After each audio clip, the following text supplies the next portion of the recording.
Чыгарылышыбызны татар халкының күренекле шәхесләренә багышланган сәхифә белән дәвам итәбез.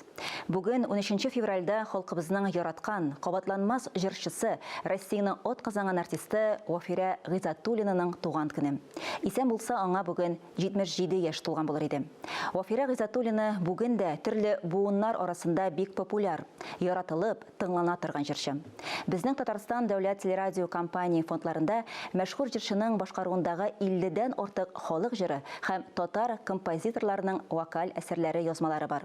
Вафира Гыйззатуллина тормышы һәм иҗаты белән Татар энциклопедиясе һәм Төбәкне өйрәнү институты директоры, профессор, академик Искәндәр Гыйләҗев таныштыра. Күренекле татар җырчысы Вафира Мөхәммәддин кызы Гыйззатуллина 1946 елның 13 февралендә Тайсырның Бондюк, хәзерге Менделеевск районы Камай авылында дөньяга килә. Мәктәпнең 8-нче сыйныфыннан соң Алабуга мәдәният агарту училищесының китапханә бүлегендә укып, хезмәт юлын Тухан авылы китапханәсендә башлап җибәрә.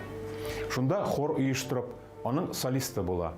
1965 елда Казан музыка училищесын, 74 елда Казан консерваториясын Валентина Ласько вокал классы буенча тәмамлый.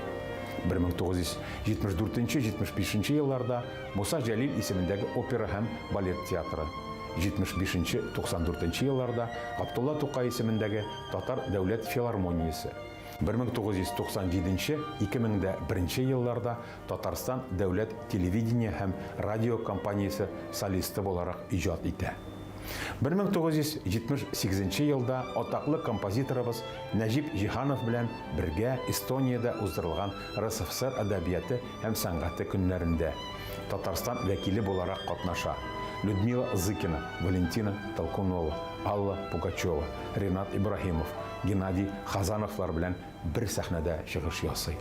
Вафира Гыйззатуллина үзенең репертуарына татар халык, дөнья халыклары җырларын, күренекле композиторларыбыз Салих Сәйдәшев, Захид Хабибуллин, Мансур Музаффаров, Александр Ключарев, Нәҗип Җиһанов, Рөстәм Яхин, Алмаз Мунасыйпов, Фасил Әхмәтов, Сара Садыйкова, Ринат Еникеев, Марс Макаров әсәрләрен кертә.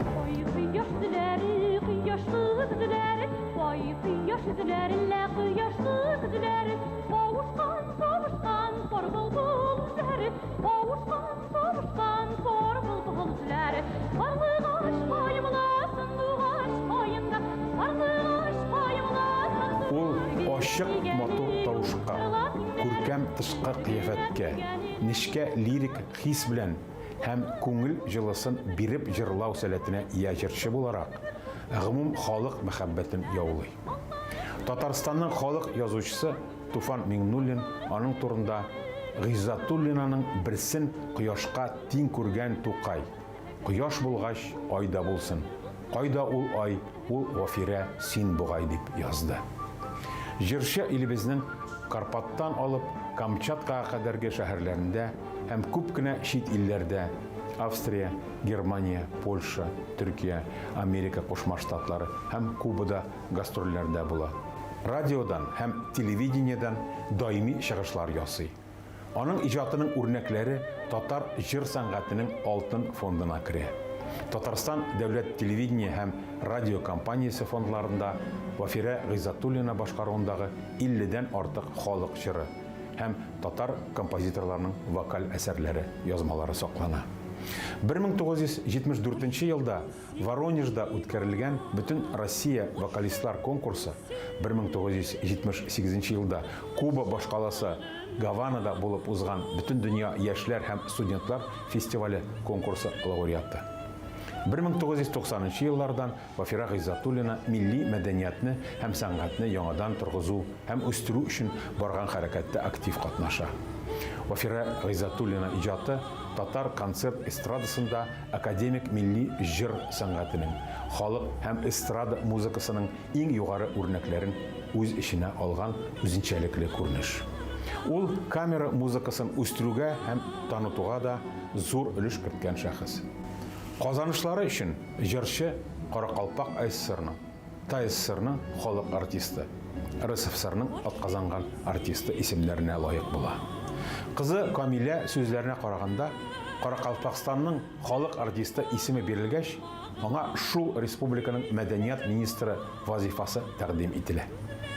Вафира Гыйзатуллина 2001 елның 16 сентябрендә юл фаҗигасендә һәлак була. Җәсәде туган авылы зиратында җирләнә.